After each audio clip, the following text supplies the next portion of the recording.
Bem-vindo ao podcast Estrangeiros e Peregrinos. A mensagem de hoje será apresentada por Dennis Allen. Hoje vamos refletir um pouco sobre a impureza de Jesus e no final da mensagem darei a resposta à pergunta 676. Jesus viveu na forma humana por mais de 3 décadas e nunca pecou.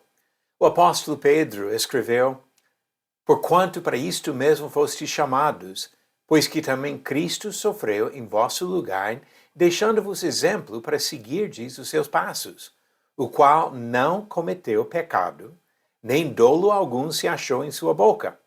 Pois ele, quando ultrajado, não revidava com ultraje. Quando maltratado, não fazia ameaças, mas entregava-se àquele que julga retamente, carregando ele mesmo em seu corpo, sobre o madeiro, os nossos pecados, para que nós, mortos para os pecados, vivamos para a justiça. Por suas chagas fostes sarados." 1 Pedro capítulo 2, do versículo 21 ao 24.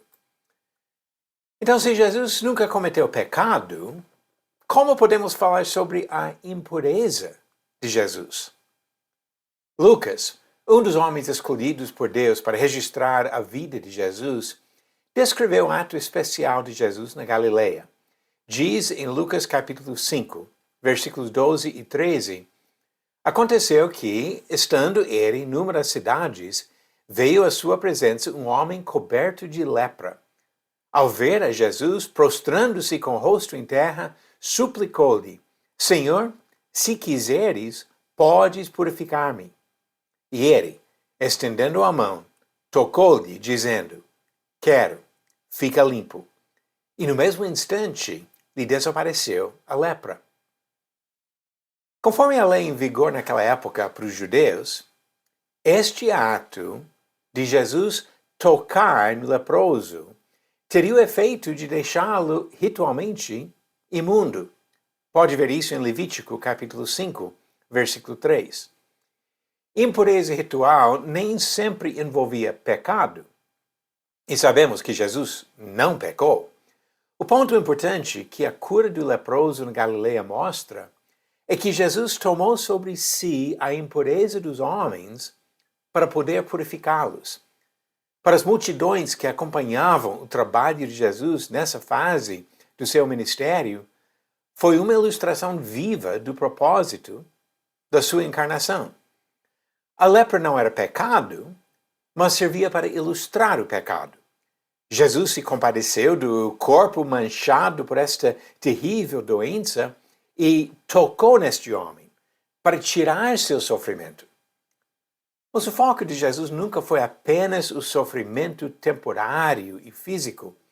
Se as batalhas foram contra doenças como a lepra, a guerra foi contra o próprio pecado e seu poder de morte.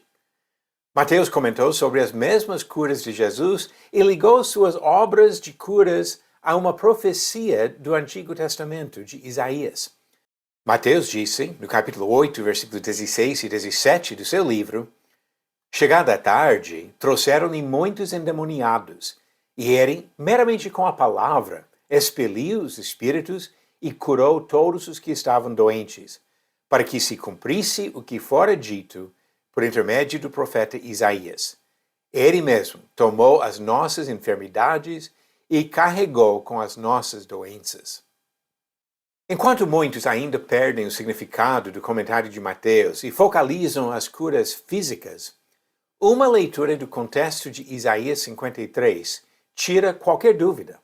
As curas físicas ilustravam o poder de Jesus para curar as doenças espirituais que ameaçavam trazer a morte eterna e espiritual. Em outro momento, o próprio Jesus explicou este propósito dos seus milagres. Disse em Lucas 5, versículo 24, "Mas para que saibais que o Filho do Homem tem sobre a terra autoridade para perdoar pecados, disse ao paralítico: Eu te ordeno, levanta-te, toma o teu leito e vai para casa." Se Jesus tivesse apenas resolvido alguns problemas de saúde, ele teria se colocado na mesma categoria de médicos. Podem ajudar com algumas doenças, mas com o tempo o corpo ainda adoece e morre. Suas batalhas contra doenças do corpo serviam para mostrar visivelmente seu poder para vencer uma batalha invisível. Jesus veio para vencer o pecado e destruir a sua consequência, a separação de Deus causada pelo pecado, ou seja, a morte espiritual. Paulo falou da vitória de Jesus sobre o pecado e a morte quando disse em 1 Coríntios 15, versículos 56 e 57, o aguilhão da morte é o pecado, e a força do pecado é a lei.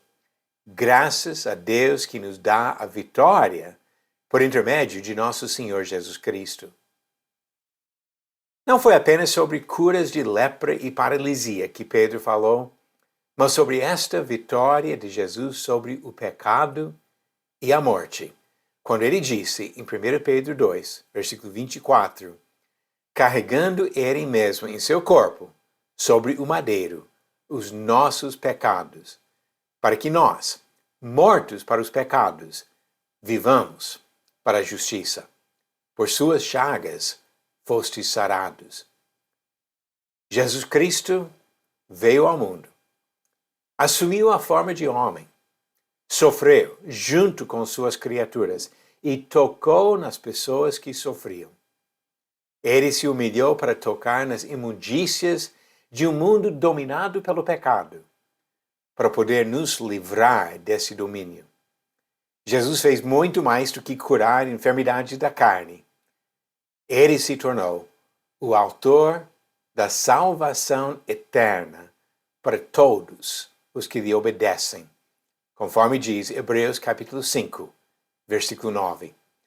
A missão de Jesus foi muito além de curas físicas. Ele veio para oferecer para nós a salvação eterna. Vamos agora às perguntas bíblicas do dia. Pergunta 676. Na viagem de Paulo para a Itália como prisioneiro, não pararam em qual dos seguintes portos? A. Sidom, B. Mirra, C. Corinto ou D. Bons Portos? A resposta certa, alternativa C. Corinto. Devido a ventos contrários, o navio foi da Ásia Menor até a ilha de Creta e não passou por Corinto nem outro porto na Grécia. Pode estudar sobre isso em Atos capítulo 27.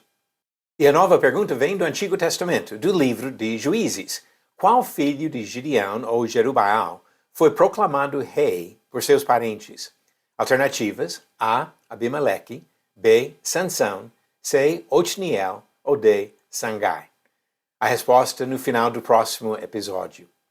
Jesus veio ao mundo e curou muitas pessoas das suas doenças, mas o propósito principal era muito maior do que isso.